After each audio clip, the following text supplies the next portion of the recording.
Today's weekly training is focused on self-love as leadership. Please write that down. Self-love as leadership. So I'll take a breath in and let it out. Self-love is rooted in honesty. We have to start being more honest with what we need and what we deserve and start serving that to ourselves. I don't think that loving yourself is a choice. I think that it's a decision that has to be made for survival. Quote from Lizzo. I'm going to read that again.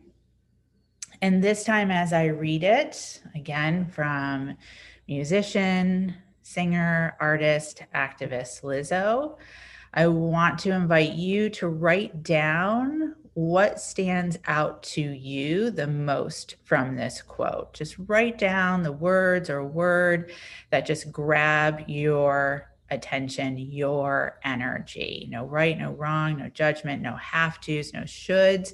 Just what is it that really pops to you?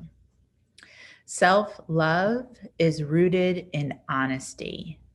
We have to start being more honest with what we need and what we deserve and start serving that to ourselves. I don't think that loving yourself is a choice. I think that it's a decision that has to be made for survival.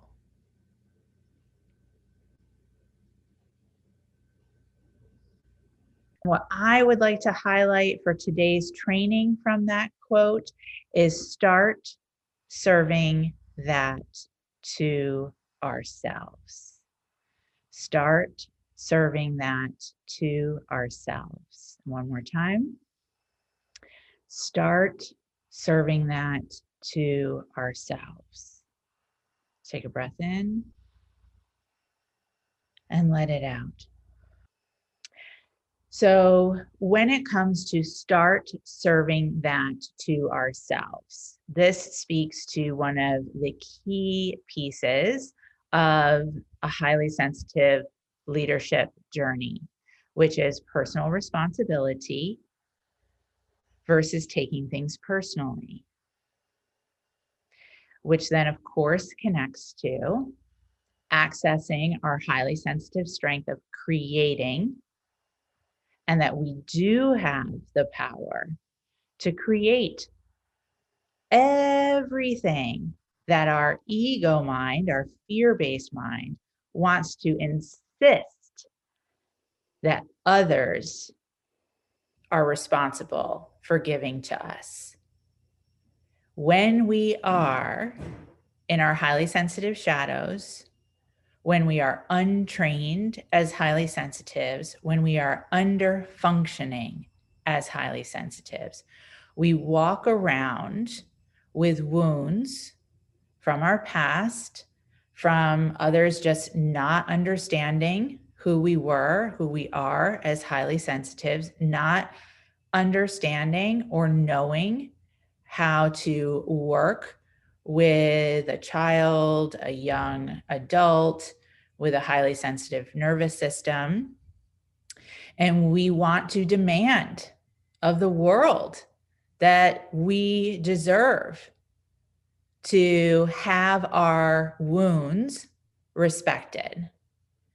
We hold the people in our current present life responsible for what did not happen in the past. We hold our partners responsible.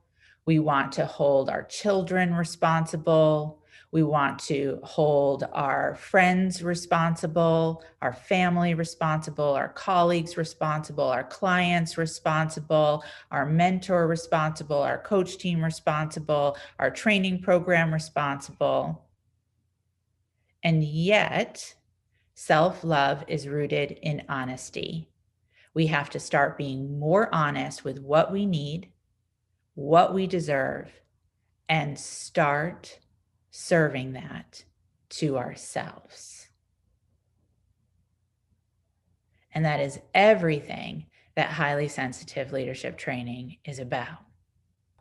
I want to take a moment to speak to a question that I have gotten continuously from the very first day that I introduced the coping cycle. And that question is, what is the difference between soothing in the coping cycle and nurturing from the reins it process? But first, I'll just explain that the coping cycle is what we tend to get tossed in over and over again when we are operating from our highly sensitive shadows and triggers. And the highly sensitive coping cycle includes getting tossed into our coping mechanisms, pushing, hiding, or combo plattering, and then coming out of those coping mechanisms, first by beating ourselves up with a good old dose of shame, then going into soothing ourselves in some way, and then recovering. The reins it process is a process of inquiry. And reins it is an adaptation from work that I've done with Tara Brach, a master meditator and teacher.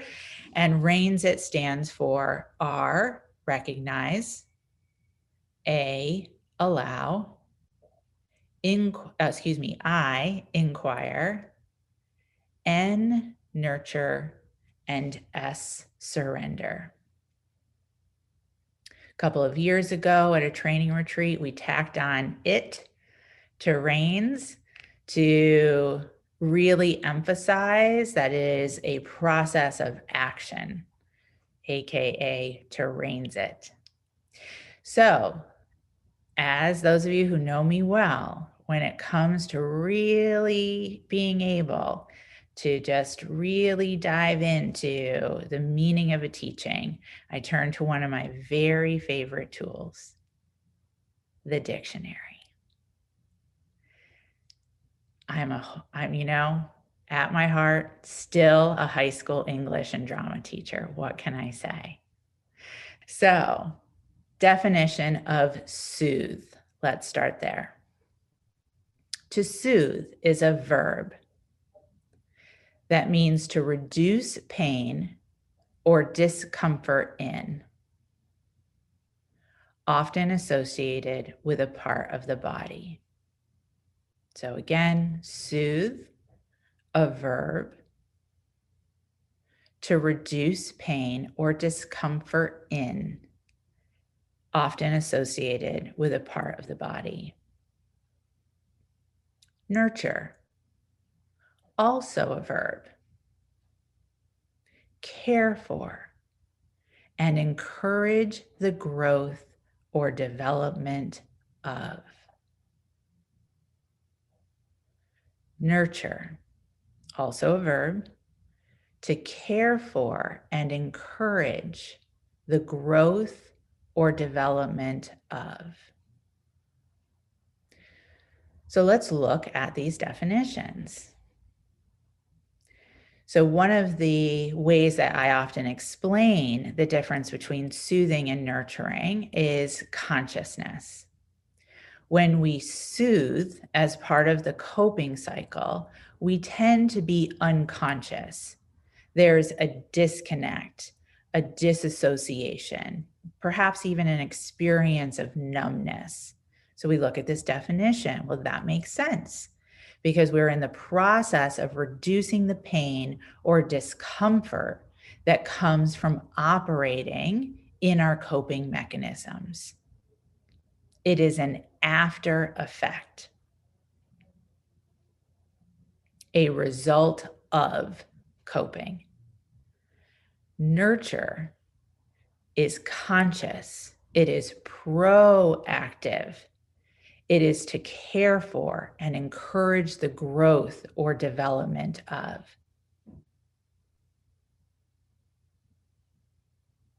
Soothing, more of an unconscious choice. Nurture, more of a conscious choice. Back to the quote. I don't think that loving yourself is a choice. I think it's a decision that has to be made for survival. Soothing tends to be an unconscious decision. Nurture is a conscious decision that is made over and over and over again to be proactive in encouraging the growth or development of yourself as a highly sensitive entrepreneur and leader. It is a decision. Nurture is a decision of empowerment. It is a decision to start serving yourself. Therefore, an act of self-love.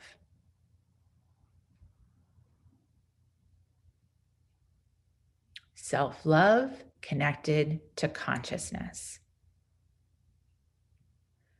So from there, what's the difference between self-care and self-love? Well, turn to the dictionary. Self-love is a noun.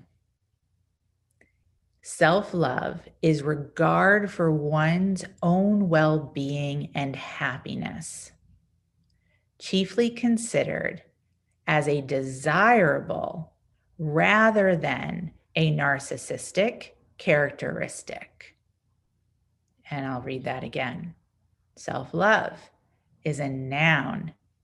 It is regard for one's own well-being and happiness, chiefly considered as a desirable rather than narcissistic characteristic. I take things personally, though that is me operating from my narcissistic wounds, my highly sensitive shadow wounds.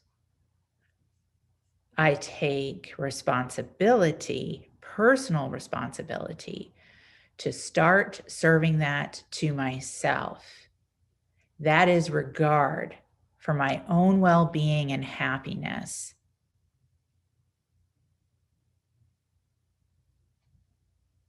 Self-care, also a noun. The practice of taking action to preserve or improve one's own health and well-being.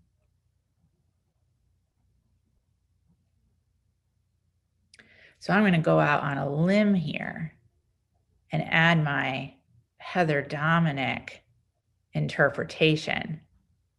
Self-care without self-love is an act of coping, used as soothing,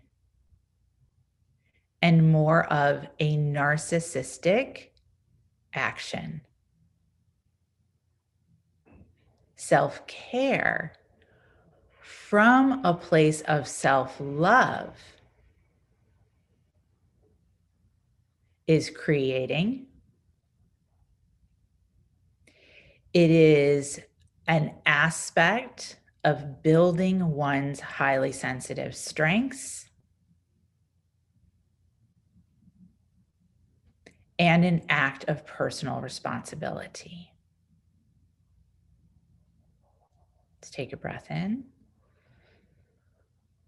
and let it out. So how do we go about this? How do we go about this act of self-love? And how is this an aspect of leadership? If we go back to the 4 powers of leadership, there is the power within, must be cultivated in order to then be able to activate the power with and the power to. So power within is an act of self-love. So cultivating the leadership power of within as an act of self-love is done by consistently showing up. Let's write that down. Consistently showing up.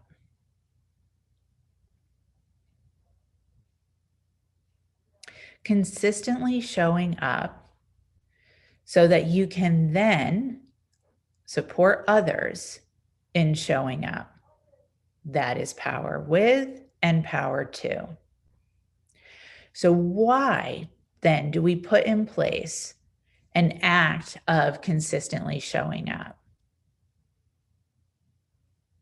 We put in place an act of consistently showing up consciously in order to break the cycle of complacency and operating on autopilot.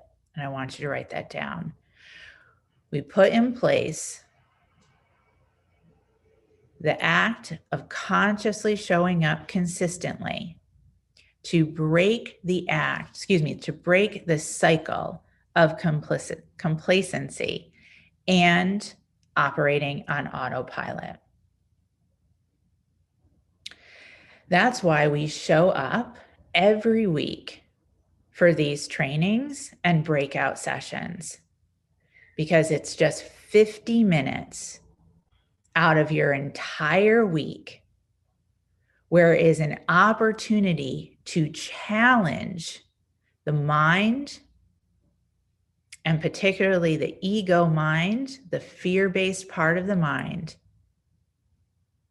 that without that act of showing up to a place where you are challenged to think differently and operate differently, then the ego mind will do everything it can to have you operate from complacency and autopilot. And that doesn't matter if you're super productive in that place of complacency and autopilot, because productivity doesn't automatically equal self-love.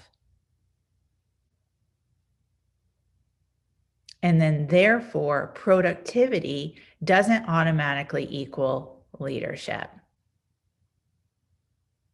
All it equals is productivity, checking things off the to-do list. So we show up every week into a space, a place, a community where you are called on, where you are consistently pulled forward into your future, where you are encouraged to show up as the highest version of your essential self as an act of self-love. By doing this, you're bolstering all of your highly sensitive strengths, but particularly the strengths of conscientiousness that we share as highly sensitives, and the strength of empathy, so that both of those strengths can really be going to work for you. Otherwise, conscientiousness, from a shadow perspective, falls into perfectionism, paralysis analysis, over responsibility. Empathy, from a shadow space, falls into people pleasing,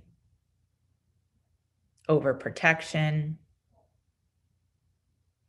So even if we showed up every week and for 50 minutes, we sat together with our hands on our hearts in conscious breath, that alone would be an act of self-love. That alone would bolster strengths, and that alone would improve and strengthen your leadership. Self-love begins with being present enough within your own body to hear the guidance of your heart. And then to cultivate the courage of conviction to follow it. Write that down. Cultivate the courage of conviction to follow it. Because again, where's the ego mind going to try to bring you? It's going to bring you back to complacency. It's going to bring you back to autopilot. It's going to bring you back to past patterns. And it's going to bring you back to operating from your socialized self. All as an attempt to try to protect you and keep you safe. So it's one thing to connect in every week as an act of self-love to strengthen leadership by being equipped to tap into your strengths, hear the guidance of your heart. And then it's a whole nother ball of wax to have the courage of conviction to follow through on the guidance that you hear. And that's why we have the forum and coaching calls and private mentor calls. We've all experienced a world can turn 180 in 1 week's time. So showing up every week, again, is an act of self-love.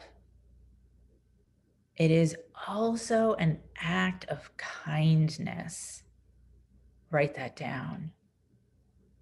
Being kind to yourself.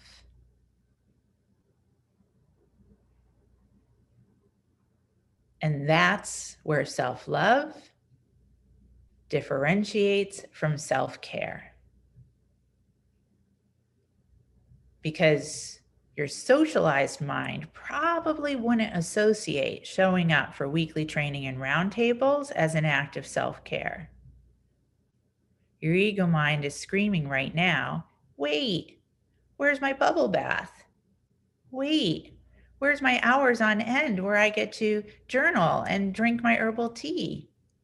Wait, where's my favorite pizza and Netflix? But self-love or self-care stemming from a place of self-love is going to look and feel very different than self-care as an act of soothing. So showing up every week is kindness in action. And then that kindness in action, by just showing up every week, ripples out into all the ways that you show up. Suddenly there is kindness in places that perhaps you haven't experienced or associated kindness before. Kindness shows up in difficult conversations. Kindness shows up in selling conversations. Kindness shows up in marketing. Kindness shows up in leading your team.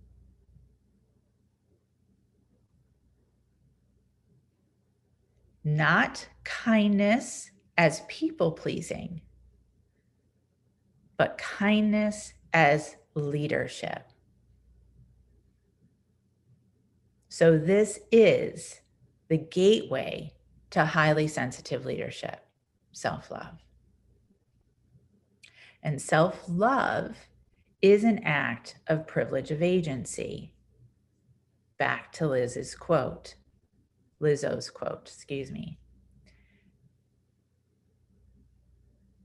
Start serving that to ourselves.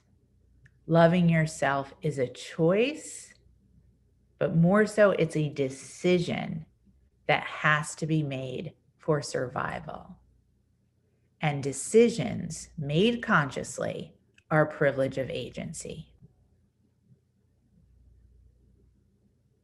Decisions in service to your essential self.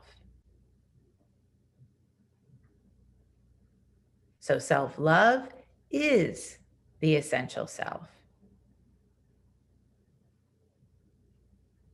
So not only is this self-care, but it's self-kindness.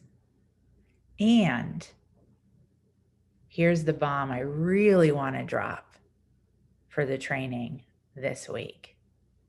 Self-love in service to your essential self is generational healing.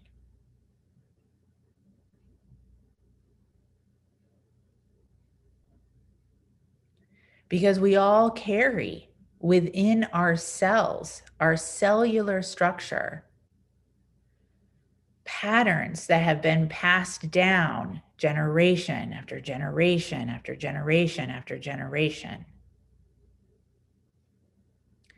And rather than raging from a place of entitlement, why wasn't I done better for? I deserved better. Not that conversations with family of origin aren't helpful, powerful, and important, but ultimately, even if everyone in your family gave you everything that you wanted for healing and service to your wounds, at the end of the day, in order for the healing to really land, you would still need to do the work yourself.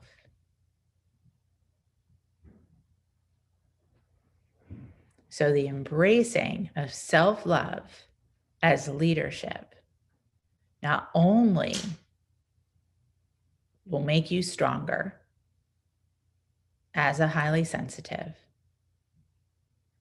not only will it give you access to your essential self, allowing you to make decisions more easily, more creatively, more innovatively. And not only will it provide generational healing, it will give you true ultimate freedom. That's why we show up every week. And that's why weekly training and roundtable sessions are the ultimate core practice of consistency. Because it's happening in community and not in isolation. Self-love being witnessed from those who desire you to operate from the power of your essential self. In isolation, we can tend towards self-care as soothing.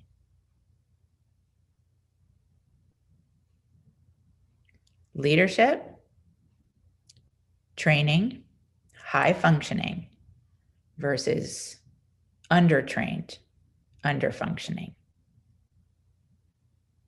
Breath in and let it out.